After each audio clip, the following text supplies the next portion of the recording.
Hello my YouTube family, welcome back to my channel. तर खूप दिवस झाले आपल्या चॅनलवरती लॉंग व्हिडिओ अपलोड केलेला नाही आहे. तर आज आहे होळी. तर मी होळीची पूजा कशी करते, होळीला नैवेद्य काय काय करते, हे सर्व आज तुमच्याबरोबर शेअर करणार आहे. तर कुठेच जाऊ नका, व्हिडिओ एंडपर्यंत नक्की बघा. तर आत्ता वाजलेत 7:15 आणि तुम्ही बाहेरचं वातावरण बघू शकता, किती छान आहे. ऊन थोडंसंच पडलं आहे कारण 7:15च वाजलेले आहे. तर आजच्या दिवसाची सुरुवात झाली आहे माझी छानशा गुलाबाला बघून. हेच गुलाब आज मी माझ्या देवालासुद्धा वाहणार. मी नुकतीच आंघोळ केलेली आहे. आता आधी मी देवपूजा करून घेते आणि त्यानंतर तुमच्यासोबत बोलते. कुठेही जाऊ नका, व्हिडिओ बघत राहा. सो आता माझी पूजा वगैरे सर्व झालेली आहे. आता मी स्वयंपाक करायला घेते. तर आज मी स्वयंपाकाकरिता नैवेद्याकरिता काय काय बनवणार आहे ते सर्व तुमच्याबरोबर शेअर करतेच. कसं बनवणार आहे मी ते सुद्धा शेअर करते. तर कुठेही जाऊ नका, व्हिडिओला बघत राहा. तर होळीला जनरली पुरणाची पोळीच केली जाते. तर मी सुद्धा पुरणाची पोळी करणार आहे. त्याकरिता मी 1 वाटी इथे डाळ घेतलेला आहे. प्रमाण मी जो तुम्हाला डबा दाखवला, मी त्या डब्यानेच 1 वाटी म्हणजे 1 डबा डाळ घेतलेली आहे. डाळ मी थोडा 1 ते 1.5 तास आधी भिजत घातलेली, नाही घातली तरीही चालेल. आणि आता मी डाळीच्या डबल पाणी टाकते कारण मला डाळ जास्त वेळ नाही झालेला भिजवून, त्यामुळे मी डबल पाणी घेते इथे, कारण मला कटाची आमटीसुद्धा करायची आहे. तर इथे मी आधी कुकर लावून घेते. त्यानंतर आता मी पीठ मळून घेते. त्याकरिता मी पीठ बारीक घेतलेलं आहे, जे गव्हाचं पीठ असतं ते, आणि त्याला थोडं थोडं पाणी घालून व्यवस्थितपणे मळून घेते. तर पुरणाचं पीठ म्हणजे कणिक ही सैलसर असते आपल्या चपातीच्या कणकेपेक्षा. तर मी सुद्धा सैल अशी कणिक थोडं थोडं पाणी टाकून मळून घेते. तर तुम्ही बघू शकता इथे माझे पीठ मळून झालेलं आहे. मी सैलसर असंच मळलेलं आहे. मी कोरड्या पिठामध्ये तेल नाही घातलेलं, कारण जेव्हा आपल्याला कुठलाही पदार्थ खुसखुशीत असा करायचा असतो त्यावेळी आपण कोरड्या पिठामध्ये तेल घालतो, आणि जेव्हा आपल्याला कुठलाही पदार्थ नरम बनवायचा असतो त्यावेळी आपण त्याला शेवटी तेल लावतो. तर मी थोडं थोडं तेल लावून असं पीठ मळून घेतलेलं आहे. आता मी एक सुती ओलसर असा कापड घेतलेला आहे. यामध्ये मी कणिक तिंबण्यासाठी ठेवत आहे. कणिक तिंबल्यामुळे ती छान लवचिक बनते आणि आपली पुरणाची पोळी ही लाटताना अजिबात फाटत नाही. तर ही एक ट्रिक आहे, तुम्ही सुद्धा यूज करून बघू शकता. तर आता मी यामध्ये भरपूर असं पाणी टाकून ठेवते. तर आता मी इथे भात करून घेते. मला फक्त देवासाठी आणि पतिदेवासाठी एवढंच करायचं आहे, त्यामुळे मी खूप कमी कमी करते. तर इथे सुद्धा मी 1 वाटी तांदळाचाच भात करते. त्यानंतर आता मी इथे भज्याची आणि कढीची तयारी करते. त्याकरिता मी 4-5 हिरव्या मिरच्या घेतलेल्या आहेत, थोडीशी कोथिंबीर घेतली आहे, थोडासा ओवा घेतलेला आहे आणि त्यामध्ये थोडंसं जिरं टाकते. याची मी मिक्सरला बारीक अशी पेस्ट करून घेईल, जी मला कढीला आणि भज्याला दोन्ही याला उपयोगी होईल. तर इथे माझं मिश्रण तयार झालेलं आहे. क्लिप माझ्याकडनं चुकून डिलीट झाली, पण मी थोडंसं बेसन घेतलं आहे, त्यामध्ये हे मिश्रण मिक्स केलेलं आहे. आणि आता तोपर्यंत आपला भातसुद्धा इथे झालेला आहे. छान मोकळा सुरसुरीत असा भात झालेला आहे. माझ्याकडे एकच कुकर आहे ज्यामध्ये डाळ शिजते, त्यामुळे मी असं भांड्यामध्ये भात करते, जो खूप छान मोकळा होतो आणि लगेच होतो. त्यानंतर आता आधी मी कुरडी तळून घेते, त्यानंतर मी भजे करेल. तर इथे तेल तापवलेलं आहे मी, त्यामध्ये मी कुरडी टाकून घेते.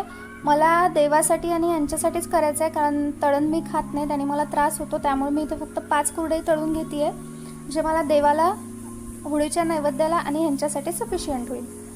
तर इथे तुम्ही बघू शकता छानशी अशी कुरडई तळून झालेली आहे. त्यानंतर मी याच तेलामध्ये भजेसुद्धा करून घेईन. तर मी आता इथे भजे करून घेते.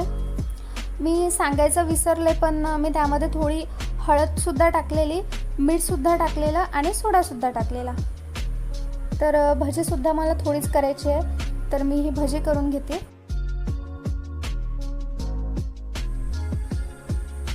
तर इथे माझे भजे आणि कुरडई दोन्ही झालेले आहे, तुम्ही बघू शकता. त्यानंतर आता मी कढी करायला घेते. त्याकरिता मी इथे दही घेतलेलं आहे. त्यामध्ये मी थोडंसं पाणी टाकते, कारण माझं दही जास्तच घट्ट आहे. त्यानंतर मी यामध्ये 2 स्पून बेसन घेतलेलं आहे. त्यानंतर थोडीशी साखर, तुम्ही साखरेऐवजी गूळसुद्धा यूज करू शकता, पण मी साखरच घेतलेली आहे. त्यानंतर ते व्यवस्थितपणे मिक्स करून घेते. त्यानंतर यामध्ये मी पाणी टाकेल, कारण मला जास्त घट्ट वाटत आहे. त्यानंतर आपण जे मिक्सरला बारीक वाटून घेतलेलं ते मिश्रण टाकते मी, जे मी भज्यासाठी यूज केलं तेच, आणि त्याला हे व्यवस्थितपणे मिक्स करून घेईल.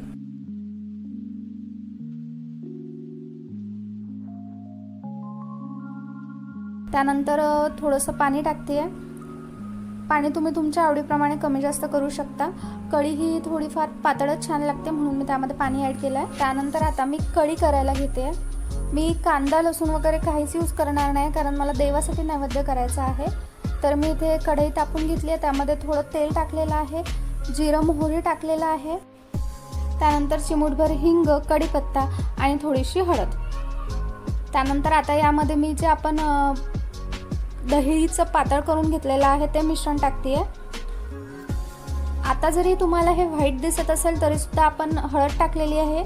जसं जसं उकळी येईल तसं तसं ते कढीचा कलर खूप छान येईल. तर आता याला एक मीडियम फ्लेमवर एक छान उकळी काढून घ्यायची. तर कढीला छान उकळी आलेली आहे. त्यानंतर मी यामध्ये कोथिंबीर टाकली आहे आणि आता आपली कढी रेडी. आणि आता आपली डाळसुद्धा शिजलेली आहे. ती डाळ मी कुकरमधनं काढून घेतलेली आहे आणि त्याला आधी व्यवस्थित मॅश करून घेते.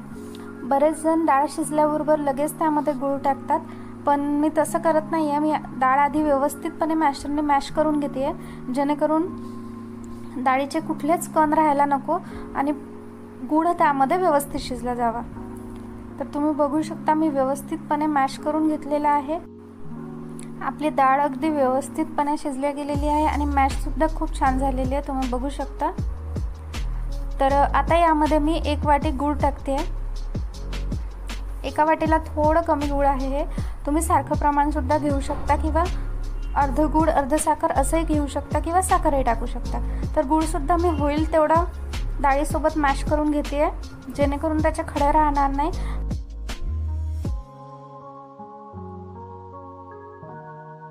तर आता मी मीडियम फ्लेमवर डाळ आणि गूळ दोन्हीही व्यवस्थितपणे शिजवून घेते. तुम्ही बघू शकता गूळ हा मेल्ट व्हायला लागलेला आहे. सध्या खूप पातळ दिसतंय, पण जसं जसं वेळ होईल एक 6 ते 7 मिनिटानंतर ती डाळ घट्ट व्हायला लागेल आणि कुकरला सोडायला लागेल, म्हणजेच आपली डाळ अगदी व्यवस्थित झाली आहे. ते मी पुढे दाखवतेच. तर तुम्ही बघू शकता इथे पडी सरळ उभी राहते, याचा अर्थ आपली डाळ व्यवस्थितपणे झालेली आहे.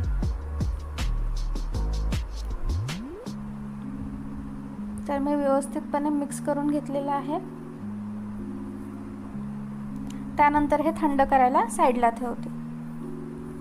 तर आता इथे आपलं पीठ सुद्धा झालेलं आहे. पाणी पूर्ण काढून घ्यायचं आणि आता या पिठाला तेल लावून व्यवस्थितपणे मळून घ्यायचं. तेल लावल्याने आपलं हे पीठ खूप छान मळलं जाईल आणि पोळी लाटताना पोळी ही पोलपाटाला चिकटणार नाही. तर मी व्यवस्थितपणे तेल लावून मळून घेतलं आहे. तुम्ही बघू शकता अगदी लुसलुशीत अशी झालेली आहे कणिक. त्यानंतर आधी मी आता कटाची आमटी करायला घेते आहे. त्याकरिता मी दालचिनी 3-4 लवंग घेतलेले आहे आणि त्याला व्यवस्थितपणे भाजून घेते. हे सर्व जिन्नस आपल्याला मिक्सरला बारीक करून घ्यायचे आहे, त्यामुळे भाजून घेणे अतिशय आवश्यक आहे. त्याने टेस्ट खूप छान लागते. त्यानंतर मी आता इथे सुक्या खोबऱ्याचा किस घेतलेला आहे. सुक्या खोबऱ्याला किसून घेतला व्यवस्थितपणे आणि त्याला सुद्धा व्यवस्थितपणे भाजून घेते. तुम्ही ओला नारळाचं सुद्धा घेऊ शकता, पण मी इथे सुकाच घेतलेला आहे. तेही व्यवस्थितपणे लालसर रंगावर भाजून घेणार, ज्याने चव ही खूप छान लागते. आणि आता हे सर्व जिन्नस आपल्याला पूर्णपणे थंड करून मिक्सरला बारीक करून घ्यायचे आहेत. त्यानंतर मी कढई तापायला ठेवली आहे. त्यामध्ये जिरं, मोहरी, चिमूटभर हिंग, कढीपत्ता, थोडीशी हळद, लाल तिखट आणि गोडा मसाला हे सर्व टाकून घेतलेलं आहे. गॅसची फ्लेम मी कमी केलेली आहे, जेणेकरून हे सर्व मसाले करपू नयेत. 1 मिनिटभर हे सर्व मसाले परतून घ्यायचे. त्यानंतर यामध्ये आपण तयार केलेली पेस्ट टाकायची. तर त्या पेस्टमध्ये मी भाजून घेतलेली दालचिनी, लवंग, खोबऱ्याचा किस, त्याचबरोबर थोडीशी कोथिंबीर सुद्धा टाकलेली. तर हे सर्व व्यवस्थितपणे तेल सुटेपर्यंत परतून घ्यायचं. तुम्ही बघू शकता व्यवस्थितपणे परतून झालेला आहे। त्यानंतर यामध्ये थोडासा चिंचगुळाचा कोळ आणि गुळाचा खडा हे टाकायचं आहे, त्याने सुद्धा चव अगदी अप्रतिम होते। तर तेही टाकून व्यवस्थितपणे मिक्स करून घ्यायचं। त्यानंतर मी ज्या मिक्सरच्या भांड्यामध्ये मिश्रण काढलेलं त्यामध्येच थोडं पाणी घेऊन ते पाणी त्यामध्ये मिक्स केलं आणि त्यानंतर आपण साईडनी काढलेला कट यामध्ये टाकून घेतलेला आहे। आता एक मीडियम फ्लेमवर छान उकळी काढून घ्यायची आणि त्यानंतर कोथिंबीर टाकायची। तर इथे आपली कटाची आमटी सुद्धा रेडी आहे। आता मी पुरणपोळी करून घेते, तर त्याकरिता मी पुरणपोळी टाकलेली आहे। गॅस जास्त तापलेला नको, मी मीडियमच गरम करून घेतलेला आहे तवा। त्यानंतर पहिली साईड झाली की त्याला पलटून घेतलेला आहे। तुम्ही बघू शकता पुरणपोळी फुगायला सुरुवात झालेली आहे। आपण जे पीठ मळलेलं त्याची कन्सिस्टन्सी आणि आपल्या पुरणाची कन्सिस्टन्सी अगदी व्यवस्थित झालेली आहे, त्यामुळे पोळी ही फुगते सुद्धा। तर इथे मी तूप लावून घेतलेलं आहे, दोन्ही साईडला तूप लावून मी व्यवस्थितपणे पोळी करून घेते। तुम्ही बघू शकता पूर्ण फुलते आहे पोळी। याच पद्धतीने मी सर्व पोळ्या करून घेते। माझ्या मिश्रणामध्ये जवळपास 5 पोळ्या झालेल्या आहेत। तर माझ्या पुरणाच्या पोळ्या झाल्यात। आता मी बटाट्याची सुकी भाजी करते, त्याकरिता मी कढई गरम करून त्यामध्ये जिरं मोहरी टाकलेला आहे, हिरवी मिरची कढीपत्ता टाकलेला आहे, चिमूटभर हिंग, त्यानंतर थोडीशी हळद आणि हे सर्व व्यवस्थितपणे मिक्स करून आता यामध्ये मी बटाट्याचे काप घालत आहेत।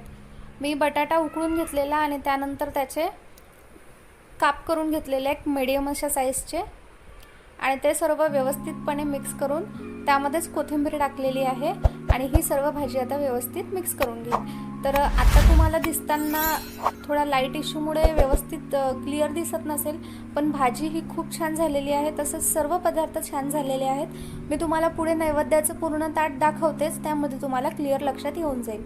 आता यामध्ये मी चवीनुसार मीठ टाकलेलं आहे आणि आपली भाजी सुद्धा रेडी झालेली आहे। सो हे माझं नैवेद्याचं ताट मी जे काही तुम्हाला दाखवलं ते सर्व केलेलं आहे। खूप छान झालेला आहे संपूर्ण स्वयंपाक, तुम्ही बघू शकता आता क्लिअर दिसत आहे। तर आता मी होळीसाठी खाली आलेली आहे।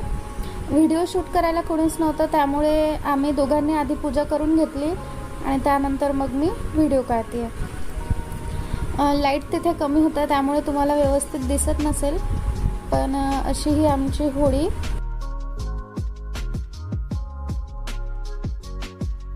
तर आता इथे मी पूजा करते। नैवेद्य वगैरे सर्व दाखवून झालेलं आहे आमचं, आम्ही पूजा सोबतच केली, पण व्हिडिओ शूट करायचा होता त्यामुळे मग आता हे व्हिडिओ शूट करतात आहे आणि मी पूजा करून घेते। तर आता पूजा वगैरे झाल्यानंतर आम्ही जेवण वगैरे करून घेणार। सो माझी होळीची पूजा झालेली आहे। तर असा होता माझा आजचा हा व्हिडिओ। तुम्हाला हा व्हिडिओ कसा वाटला मला कमेंट सेक्शनमध्ये नक्की सांगा। भेटूया माझ्या नेक्स्ट व्हिडिओमध्ये, तोपर्यंत bye bye, take care and thanks for watching my video.